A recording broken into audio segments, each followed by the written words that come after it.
The Biophilic Leadership Summit is the only multi-day conference entirely dedicated to biophilic projects, principles, and research, bringing together the top industry leaders in an intimate, natural setting to network, build partnerships, and learn from each other. This year's summit will explore biophilic placemaking and how we can use biophilic principles to promote health, happiness, and vitality in public spaces. In addition to fascinating presentations, delicious farm-to-table meals at Serenbe, and cocktails, this year's summit will feature a selection of biophilic experiences like forest bathing, bird watching, and more. So join us in Serenbe for the 6th Annual Biophilic Leadership Summit from March 24th to March 26th, 2024. Learn more about the summit and register today at biophilic.summit.com. That's biophilic.summit.com. We hope to see you there. Hi, I'm Monica Olson. And I'm Jennifer Walsh. And you're listening to the Biophilic Solutions Podcast, where every other week we sit down with experts and thought leaders across industries in order to explore the innate connection between humans and nature and why we need nature to thrive. We truly believe that in order to tackle the global environmental problems we're facing, we as humans must reconnect to the natural world and come to a better understanding of how we fit in and how we are so interconnected. So in every episode, we'll interview new guests that help us uncover and highlight nature-based solutions to get us on a path to greater health, tackling climate change, and ultimately getting outside and connecting with nature. So let's get to today's episode. Hey, Monica. Hey, Jennifer. So right off the bat, I'm so excited for today's conversation because I think we're really getting to the heart of biophilia. Of course, everything we talk about is biophilic in some way or another, but at its core, biophilia is all about our innate need for nature and for all living things. I absolutely agree. I think biophilia as this big umbrella term is a great way to reframe our relationship with nature. But in its truest sense, biophilia is about nature making us healthier and happier. So today we're talking with Nina Smiley, who is the director of Mindfulness at Mohonk Mountain House, which is a resort located within the pristine forest and the Hudson Valley. It is a place I've been to so many times, and I've had such great experiences that are so restorative every time I go. And I'm dying to go now. So before family brought her to Mohonk, she earned her doctorate in psychology from Princeton, taught at the University of Maryland, and directed PR for the American Psychological Association. She's the author of numerous publications, including The 3-Minute Meditator and, appropriately, Mindfulness in Nature. In this conversation, we talk about the science behind forest bathing, the organic compounds in nature that boost human immunity, and inviting awe into our everyday lives. I'm so excited to get to our interview with Nina Smiley. Nina, thank you so much for joining us today on the podcast. We're so thrilled to have you. I'm delighted to be here. What a pleasure to talk about nature, being outdoors, mindfulness. Oh, my.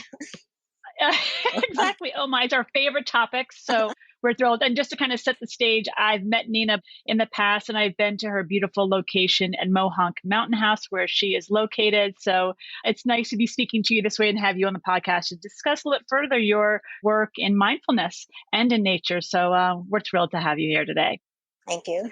So Nina, I'm super curious. How did you get into this? Have you always been working for destination resorts, or is this something new? Because I'm sort of fascinated with the trend of more and more of these beautiful spaces like yours hiring on a nature expert or a mindfulness, or like we would call it, like, you know, a wellness director. Tell us a little bit about your background and how you got there.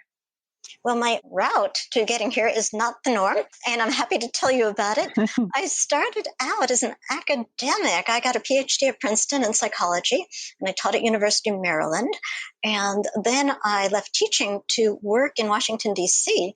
I worked for the American Psychological Association. I went into marketing, and then this was the part where the universe stepped in. My husband also got a PhD at Princeton in economics, finance. His family business was Mohonk Mountain House. So he already had the opportunity from birth to be part of this magnificent, iconic, natural setting. We never knew that we were going to run the place. But after about 16 years in Washington, D.C., somebody had to do that. The family needed another person to come back. And quite honestly, no one wanted to do it. So Bert and I were jogging one day. We were outdoors in a beautiful natural setting on Sligo Creek Parkway. And we looked at each other and we said, we can't not do it. And it was a double negative. And it meant we had to come back and take this on because Mohonk is so special. It's set in 40,000 acres of woodland. It has a sky water lake, as we say, which is the rain comes down and nurtures the lake. And we have 85 miles of hiking on our doorstep. So Bert came back to be president CEO. Yeah. It really is. And I came back to do the marketing. I've always been a meditator. So this is where mindfulness and meditation come in. Since the 1970s, I've been meditating. So as we came back to Mohonk, the essence of Mohonk has been recreation and renewal of body, mind, and spirit in a beautiful natural setting. And in a way, we were doing forest bathing since 1869. We have pictures of the founder, Albert Smiley, taking guests out in the 1800s on the trails. And the women are wearing these long Victorian skirts, and they're happily out in the woods. So I feel what we've been doing for the past decades is such a continuation of the essence of Mohonk, being outdoors. First of all, I just want to stop and say, what an incredible story. That it's really a family legacy and family project. And I think once you did it, if I read correctly, I don't know if it was Albert or you guys started buying up a lot of that land because originally you didn't have the 40,000 acres. Is that correct? Well, actually, we don't have 40,000 acres. That is the collective. It includes the Palisades Interstate Park Commission. It includes Minnewaska. It includes the Mohonk Preserve. But when we put ourselves in context, we always talk about the entirety because we're all in nature together for the 40,000 acres. The grand ecosystem. I think, Nina, I love the idea that you went from being in DC and marketing, and Monica is a marketer as well. You'll so appreciate this. It's just the fact that nature found you in a way that you were open enough to it to say, we can't not try this out and experience it. And then to have that whole new world open up to you because nature's always providing us inspiration and this collective beauty of awe. And that you got to open a whole new world of opportunity and work for yourself. I think that's so beautiful. I feel so blessed. That's the only way to describe it. And to be able to share nature with others and share Mohonk Mountain House with others, where it's so much about renewal and about being outdoors. There's a sense of awe. Mohonk has Quaker roots, and part of that essence is stewardship. So we knew that we were coming back with an opportunity to steward not only the mountain house, but the surrounding and our own land. Yeah, and Monica, you would love it too because there are the pictures in Mohonk Mountain House. You'll see the old pictures of the women in these dresses on these hikes. So the hallways are just full of these beautiful historic photos as well of everyone outside. So I love that Mohonk's been doing that for so long. Jen and I always talk about, and I'm sure you feel the same way, Nina, that we have been connected as just individuals and people with nature for years and years and years. And the Victorians were huge fans of nature and rode horseback and hiked and got out. And so I think it's now I don't want to say our generation, but today's society is the one who's disconnected. And so now we're sort of circling back to it. And the beauty is that you've preserved this beautiful place for people to come to. That is so true, that full circle. And there's a wow moment when people come to Mohonk. The driveway, the entry is 2.5 miles long. So you're coming through the woods. You should be committed. You have to be committed to drive that 2.5 miles up that road. You do. And you're surrounded by nature. And we have signs on the road in that say, slowly and quietly, please, which is to set the tone for you are present in a different setting. Please take it in. Please relax and enjoy it. Oh, I love that. So tell us a little bit about what's going on there right now with your current role as director of mindfulness, and how are the guests enjoying it, reacting? What are you seeing? What's the response you're getting? People crave nature. They crave being outdoors, and we give them many opportunities to be outdoors. I like to say that Mohonk is about options. and you're on vacation and you're perhaps a little bit more open to trying something. So you can be very active. You can do tennis or golf. You can go to the spa, and you can always go out for a walk on your own or with a guide. To help people get outdoors, we lead hikes every day at 10 in the morning and 2 p.m. And there are always 2 hikes going out. We have a staff naturalist who leads nature walks, and he does wonderful things. He will do sunrise events. He will do night hikes. And again, being on vacation, you'll push your boundaries a little bit. You're not going to go on a night hike in another setting if there's no one leading you. When we talk about forest bathing, in a way, that's what you were saying. Mindfulness in nature, which is the way I often describe it, has been around forever. And forest bathing, the term, it came up in the 1980s when people started doing research on the effects of being out in the forest.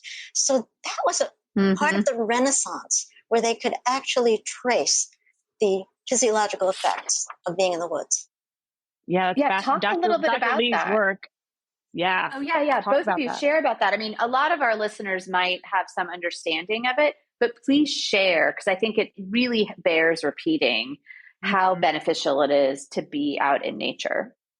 It's called forest bathing because it's a translation of a Japanese term, shinran-yoku, and that means immersion in the forest. Sometimes when people hear the term forest bathing, they look at me a little askance and say, do I take my clothing off? Do we jump in the lake? I know. No, it's immersion in the forest. And being outdoors mindfully in a way where you're not walking for exercise, you're not walking to learn the name of things, you're walking to be present with your senses. And we call the senses out one at a time. So you're rolling your gait, you're feeling the ground underneath, you're hearing the sound as you walk on the twigs, on the leaves. Along with that, you're feeling the sensation of the breeze on the skin, the sunlight. You're smelling the air, the clean, sweet air at Mohonk. And you're seeing the details in a way that you wouldn't normally do when you're moving quickly with an outcome in mind. Forest bathing, mindfulness in nature, is about a process. It's about being present in the moment as you begin to calm the body because you're breathing gently and fully, you're moving gently, and clear the mind because you step away from the daily spin of got to do this, got to do that, did that, didn't do that, what's coming up, and you start to be in a different place.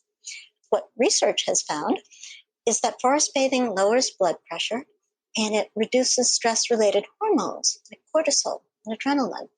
And forest bathing has also been shown to decrease scores on measures of anxiety, of depression.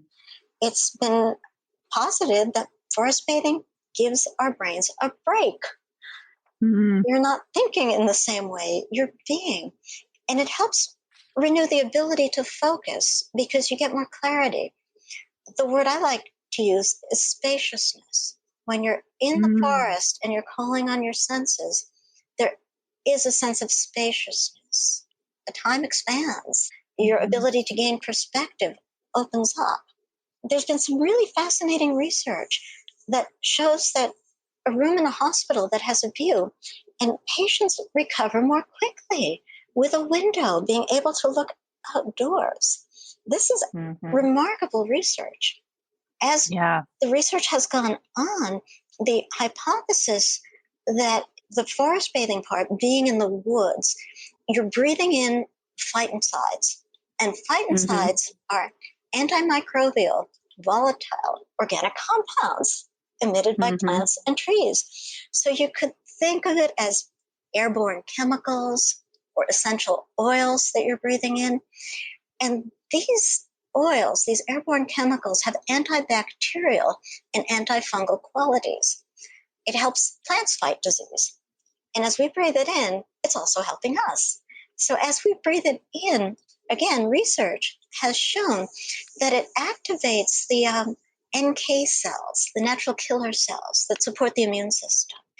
And this element of research, I think, was so powerful in bringing this to the forefront. The folk wisdom says, go out and take a walk. Being in the forest is healthy. It's not new information.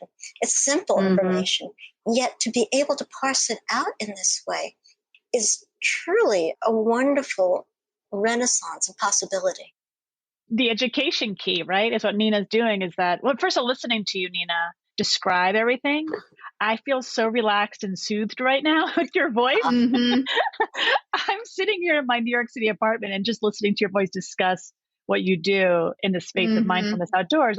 I feel very at ease right now just listening to you describe your walks there at the Mohonk Mountain House. But Monica, I'm sorry, go ahead. No, not at all. No, I feel the same way. I'm like, I gotta get out of this office and go take a walk.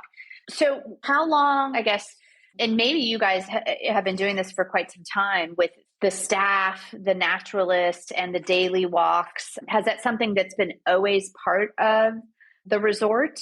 Is that something that you have helped instill as an amenity? And then are you finding more and more people are coming back because of those things? It really changes the perspective beyond a spa treatment or the gorgeous lake that's there. Don't get me wrong. You know, I would love to kayak or paddleboard, but those are more, I don't know, standard amenities. But I think a mindfulness walk, a nature walk, a naturalist, those are really cool extras for a resort to have. Is that new? Is that something that's been going on? And then again, I'd love to hear how the guests are reacting. It's not new at Mohonk Mountain House. This is part of the ongoing tradition.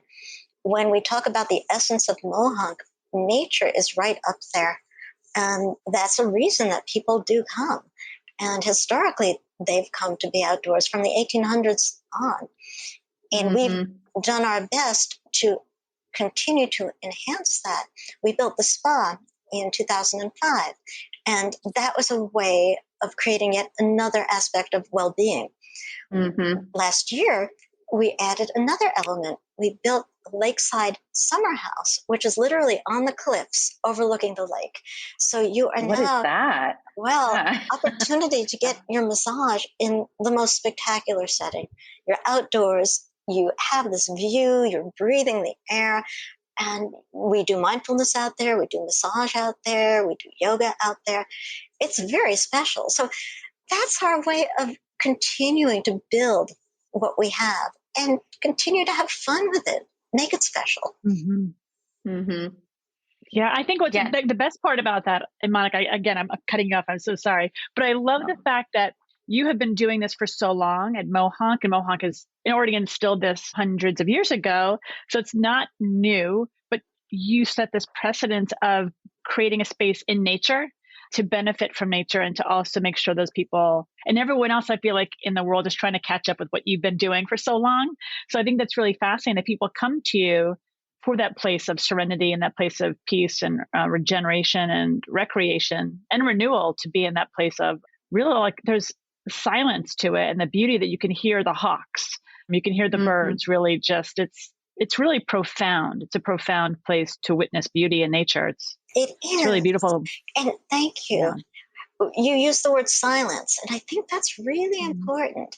We're not surrounded by silence usually. We're surrounded by activity and sounds. And sometimes even when there's silence, our minds are so busy that there's inner chatter. And that's where mindfulness comes in, to be able to be outdoors in a spectacular setting and also clear the mind so that you're present in a different way and not thinking about the conversation you had a week ago. It's so healing. We play with things. I'll give you another example. We have this spectacular lake, half a mile around the lake, and people swim across the lake, and we put a lifeguard in the middle of the lake so you feel confident and safe. And we've been doing lake swims for a long time. Last year, our spa director thought of using the lake in a slightly different way. So she created an experience that she calls lakeside immersions. And what it is, Jennifer, did you do it? Oh my gosh, I did it. You need to talk about that. It's jumping in the lake, and it's contrast therapy because it's done in the cooler seasons. So it's not quite being a polar bear jumping into the icy lake, but it's a sense of adventure. It's a sense of I'm doing something that really has impact. And then you go from there inside and you do some yoga.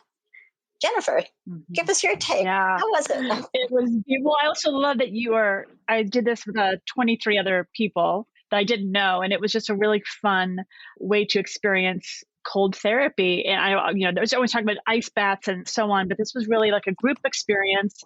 And also the air temperature was 30 degrees, but the water was 40 degrees. And it was really this 5 minutes in water was beautiful. It was really, really a special time. And then you got to have like a warm cider when you came out of the water. So you were warmed up your insides very quickly. And then of course you went inside for that yoga. And it was warm and beautiful and cozy. And I felt so good after that immersion, better than I thought I could really feel. And it was great. I wish I could do that every day. Oh, I'm so glad. That's great. When you come back, we also make an effort to use the setting, again, in different ways, doing yoga under the stars, outdoors, stargazing. And that ties into a sense of awe that comes with being in nature, and to be able to invite people to feel that. Again, it's a different state of being present, and it also gives you a sense of something larger than yourself, and that's nature. Yeah, definitely. And do you find that, because you guys have been covered pretty extensively in the press, all the wonderful lifestyle publications, do you find that people are more drawn to what you guys are doing now? We sort of sometimes call, or I'm reading, it's like ecotourism, right? And that can mean a ton of different things. It could be going and working, saving turtles in Mexico, or it could be a wellness retreat or a naturalist putting something together. But talk a little bit about that, like ecotourism, and where do you see you guys fitting into that? And have you had just more interest and awareness, even from the media recently? Because I think, we all know with the pandemic, nature really shined, if you will. Yeah, I think the pandemic was a springboard for many people to discover nature. And I think part of it was that we were on our own. And when you're on your own in nature, it's a different experience than being on your own indoors. And I think that invited people to explore the healing aspect of nature. When people come to Mohonk, they're coming for an experience that feels very available to them, because Mohonk provides all of the meals for our guests, so they don't have to think about what they need to do. And it clears your mind of a lot of the have-tos. You know that you're free to be outdoors, to explore. We have some of our favorite hikes that we call out for people, and we suggest Eagle Cliff, for example. It's a loop trail, and you get fabulous views of the lake, of the Catskills. And at one point, you're looking out at some cliffs that we call the traps.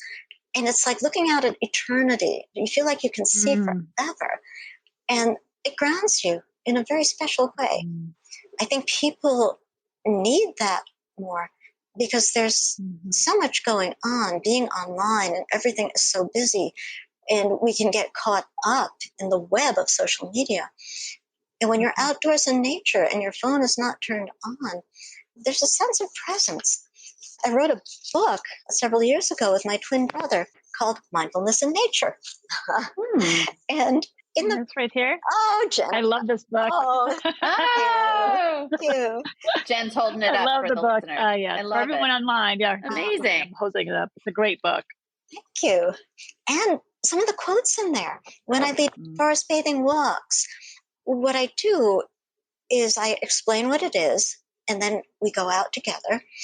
And then throughout the walk, I invite people to close their eyes, because that's supportive of centering within. So we're standing, for example, on a bridge looking out towards the lake, and our eyes are closed. And I invite them to feel the sun on the skin, feel the breeze. I invite them to smell the air. I invite them to hear the sounds. And then when they open their eyes, I invite them to see with new eyes, without a filter of thought. And that makes such a difference. The colors may seem a little brighter. Shapes may seem more distinct. You may notice textures you haven't noticed before. And the mindfulness of that is being aware in a different way. You feel like you're seeing things that, yeah, they were there, but now I'm really mindfully present to see them. Let me read a quote if They're you almost don't. in Technicolor, I'm sure. Technicolor, that's Yeah, it. please do. Yeah. It's like, Yes, please read a quote. when you've opened your eyes after going through the senses one by one, it does feel like Technicolor, and it feels like someone switched the channel. It's like, Oh, I love that. so some of my favorite quotes, one is from Aristotle. In all things of nature, there is something marvelous. Another is John Muir. The clearest way into the universe is through a forest wilderness. John Burroughs says, I go to nature to be soothed and to have my senses put in order. And then, Beautiful. the final one is from Lao Tzu. Nature does not hurry, yet everything is accomplished. Beautiful. Wow. That's beautiful. That's profound. That is. What an opportunity to take that in. What an opportunity. That is true. I'm kind of like thinking of it. I'm sure you're also seeing a lot more interest in terms of corporate events or corporate clients coming up saying, we need all of all of Nina's teachings. So are you seeing a lot more corporations coming up to experience the mindfulness outdoors with you? Yes, we do have corporations coming up to experience Mohonk, experience mindfulness, and it gives them a different way of being present with each other. When they've shared something like this, we're outdoors together and I lead them around the lake and they've closed their eyes together and opened their eyes together and taken in something different and new and felt that profound experience together. Another thing about Mohonk is that our meeting rooms have windows that look out at nature. Yeah. And that's very special. When you're sitting in a room and you're talking, you have a view that gives you some perspective. There's a phrase here at Mohonk when groups come, and we know that they say this at times, and let's talk it over at Mohonk. And often in between meetings, they are on the trail together. They're strolling. They're not sitting in a room. They're relating to each other in a way that you can't do when you're sitting for hours at a meeting. The historic context for that at Mohonk is from 1865 to 1916, founder Albert Smiley convened meetings at Mohonk on international arbitration. And he wanted to have people talk about what he saw as one of the most important issues in the world. And people would come and they would talk and they would stroll together and they would discuss things like this. The conferences at Mohonk informed the Hague conferences, which informed the League of Nations, which informed the United Nations. So we like to think that the UN traces their roots back to the parlor at Mohonk Mountain House. Oh, I love that. That's really special. And I think the idea of having a beautiful space that draws people in with all of the amenities you have, and maybe they're not even sure what they're going to get out of the actual where you're placed, right? That they'll start to get educated with all of these beautiful ideas and quotes, and then just the experiences. And then they start learning about the conservation and the convening. And what we talk about is like building community. Yes. Because we're all in this together. And I think really thinking about how nature is this interconnected. I mean, we've all learned so much about trees over the years. We've all learned so much about the mushrooms and the myceliums and how they're all talking to each other and they're helping each other out. And they're really a model for us that we should be thinking about following through on. So I think the education of whether anybody's going to call it conservation, but just the love of nature that people can gain by coming to your resort is invaluable. And especially the corporate, I love hearing that. And that's so true. We forget that when you're in, these big corporate hotels, you're sort of trapped in these rooms in the sky. Yeah. You don't really have access to the outdoors or air or light, or you're going to walk out into a city sidewalk street. And sometimes that's super invaluable because you need a certain number of people to come together in a big city. But to really do the hard work, That's I think, I love that the UN traces back to the parlor. It's that deeper thinking for bigger ideas and creativity.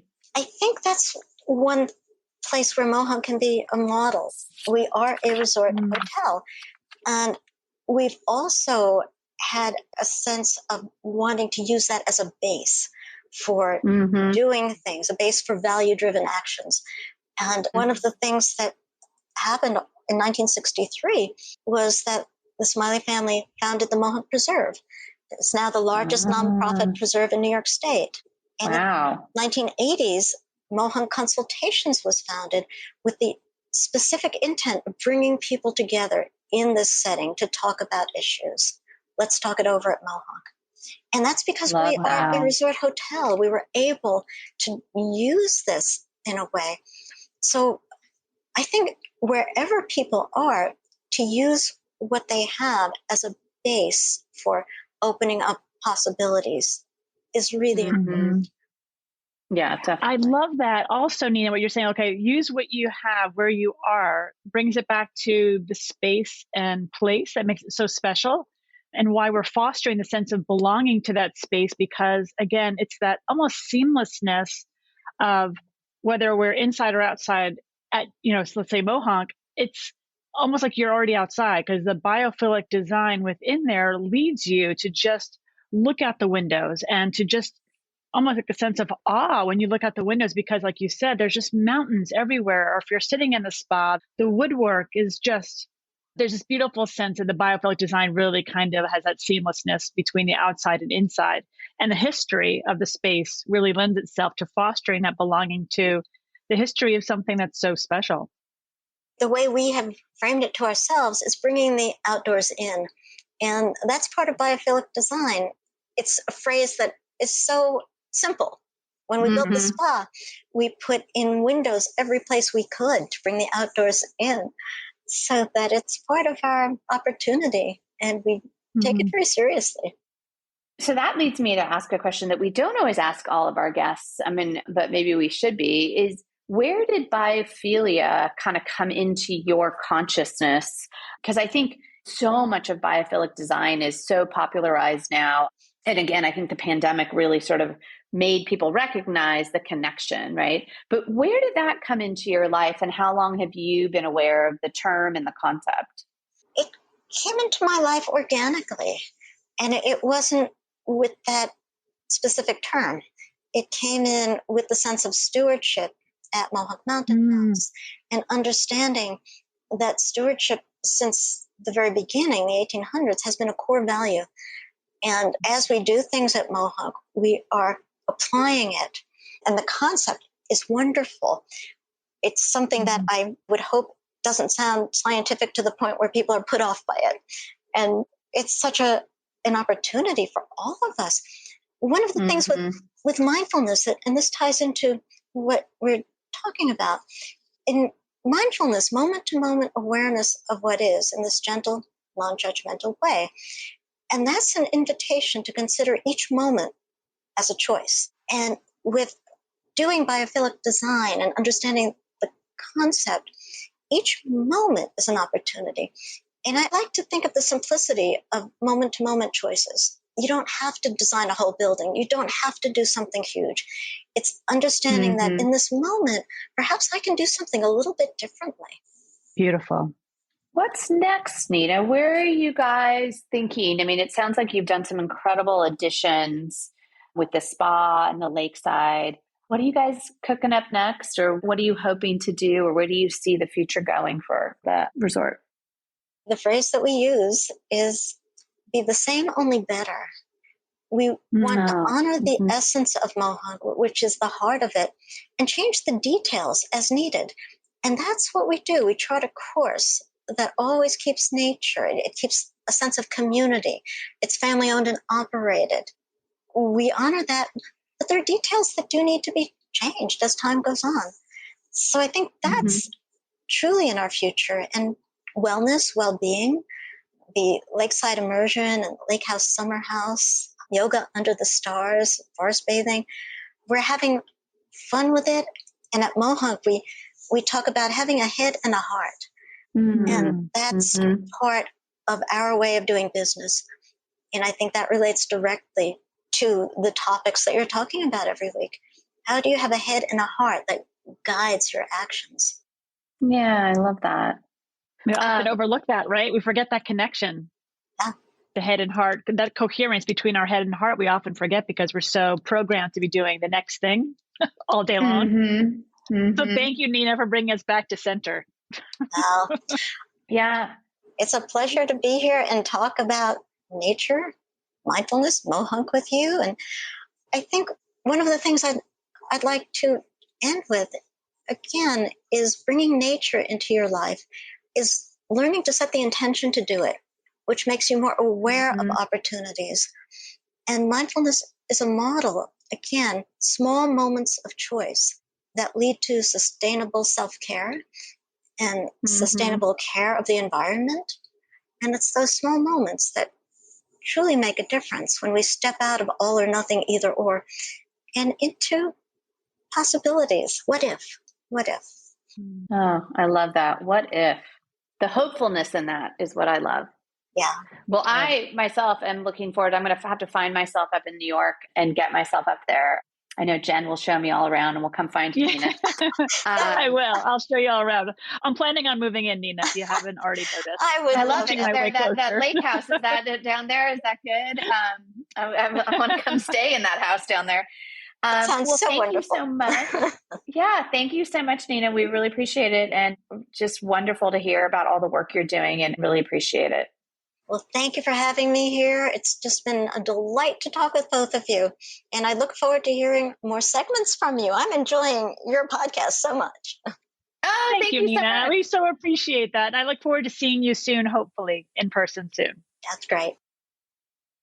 All right, Jennifer. So I love the quote that Nina shared. Nature does not hurry, yet everything is accomplished.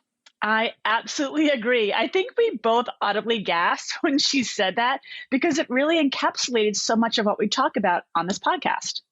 Yeah, you're right. And whether it's designing a restorative biophilic space in the workplace or silencing the chatter in everyday life, so much of what we talk about is this slower, more mindful approach to life that's much more in tune with nature. Yes, I was really struck by the way this conversation reminded me of past conversations we've had about awe, literative and figurative silence, and of course, all the health benefits that come from spending time in nature. Yeah, and I'm fascinated by am I saying it right? Finticides? Say it for me. Phytoncides. Ah, super interesting. Yes, I love everything about phytoncides. So after this conversation, I know I'm looking forward to a trip to Mohonk. Yes. And for anyone listening who is looking at eco destinations for their next vacation, I really can't recommend it highly enough. And it was so great to spend more time really speaking to Nina. All right. Talk to you soon, Jennifer. Bye, Monica. Thanks so much for listening. And if you're enjoying the podcast, we would love for you to follow us on your favorite podcast app, give us a 5-star rating, and please leave us a review. It really goes such a long way towards helping us reach a wider audience and sharing these amazing interviews and solutions with the world. Absolutely. So thanks so much for following and reviewing the podcast, and we'll be back with another amazing interview in 2 weeks. You're now a part of the Biophilic movement.